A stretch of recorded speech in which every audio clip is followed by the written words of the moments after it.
Kenapa saya mengambil suatu Tuhan itu? Tuhan itu adalah suatu kitab-kitabmu yang beku.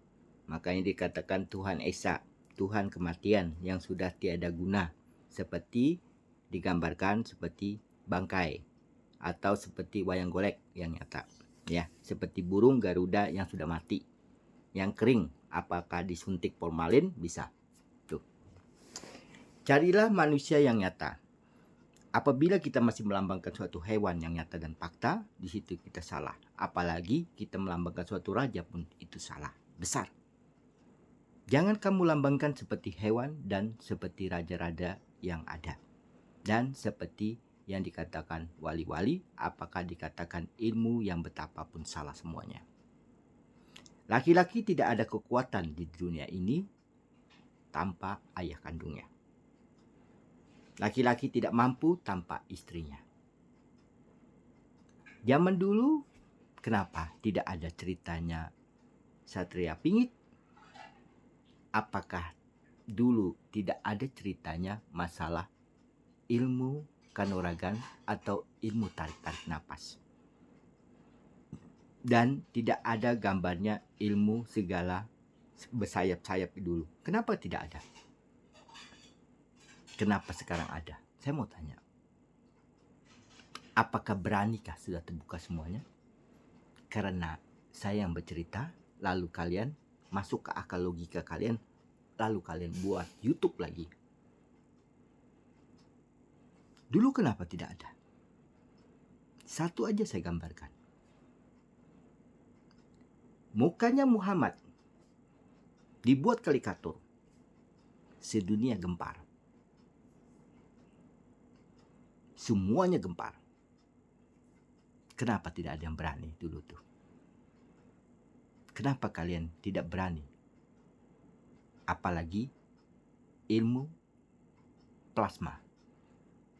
Kenapa tidak berani?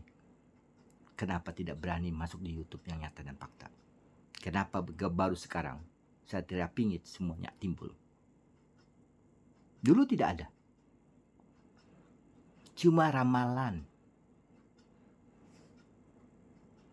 Tidak ada dulu ratu-ratu. Segala ratulah bisa meramal. Kan baru sekarang ini wanita yang saya katakan. Wanita yang saya bangkitkan adalah wanita dalam kuburan. Wanita yang di atas itu adalah anak-anak kecil. Yang saya tanggung adalah dari kecil sampai di atas 10 tahun. Yang saya jamin di dalam diri saya sendiri. 11 itu tanggung jawab orang tuanya. Karena saya berusaha dengan malaikat yang nyata dan fakta. Sekarang kenapa kalian berani semuanya tampil dengan segala cerita masalah tasawufnya, masalah dunia kamu semuanya tampil di depan dirimu sendiri. Kesombongan manusia itu, itulah kesombongan dia. Dia tidak sadar. Di dalam kesombongannya, ceritanya kosong, nyata dan fakta. Semakin kamu sombong, semakin malaikat itu memperolok dirimu sendiri. Seorang terpilih itu akan menjadi air yang bisa menenangkan diri manusia itu. Ketenangan jiwa itu bukan ketenangan disanjung atau dipuja-puja. Apabila kita puja satu, semuanya ikut memuja lagi. Hampir sama dengan agama-agamamu semuanya. Kesempurnaan itu adalah suatu persahabatan yang tulus dalam jiwamu. Kamu tulus ibumu, kamu tulus ayah kandungmu, bertemulah dengan diriku. Itu nyata dan fakta. Tidak ada memandang suatu harta dan jabatan kamu. Tidak ada memandang suatu agama kamu. Tidak ada memandang suatu ibumu salah, ayahmu salah. Karena perjuangan aku dulu hanya ibuku, yang mau kubelikan rumah. Karena ayahku sudah tiada. Aku bukan berjuang dulu tuh, bukan berjuang untuk manusia. Aku berjuang sendiri dengan jalanku lagi kecil. Aku berikanlah ilmu yang ku dapat kepada teman-temanku. Temanku kaya semuanya. Rata-rata rumahnya 4 tingkat. Tapi aku bangga. Tidak pernah diriku sedikit meminta apapun dengan dia. Karena itu sebuah pelajaran diriku. Di situ aku tidak pernah tersanjung dalam diriku. Aku menutupi diriku semuanya. Kalian bisa tampil segala semuanya. Kenapa dulu tidak pernah tampil? Dulu sekarang sampai sekarang kabah-kabah pun berani kali membuat di suatu gambar-gambar babi-babi semuanya. Berani kalian itu membahas di dalam kabah itu. Dulu tidak pernah. Mungkin kalian dikeroyokin semuanya. Akhir zaman itu tampillah orang-orang ke depan semuanya. Dengan sombong dia menceritakan. Dia memuja, tapi memuja ke diriku, tapi dia memuja diri dia. Seolah-olah mencari suatu penonton yang paling banyak. Memang diriku ku tahu. Penontonku banyak, tapi aku tidak bangga. Kesalahanku apabila aku membiarkan kamu. Orang-orang pasti ikut kamu. Orang-orang percaya diri kamu, bukan percaya dengan ibu kandungmu dan ayah kandungmu. Disitulah aku marah.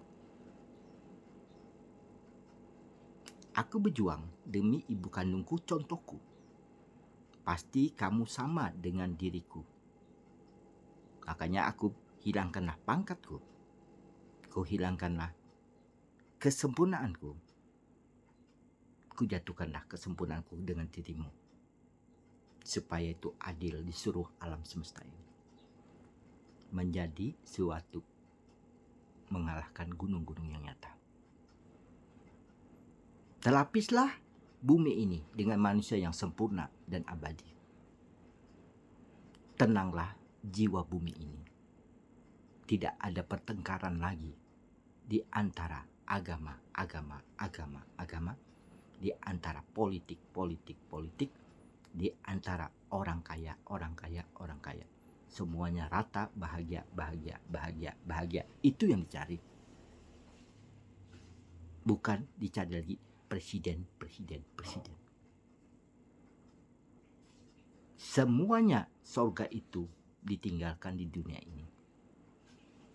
Malaikat akan sempurnakan diri kita. Dia leburkanlah badan dia di dalam 7 kebenaran itu. Yang satu saksi lagi. Berdirilah saksi itu dengan kokoh. Suatu malaikat yang nyata lagi menunggu. Berturut-turut. Sampai bumi ini kosong. Sampai hewan itu kosong. Jangan sampai manusia yang kosong, tapi hewan yang naik.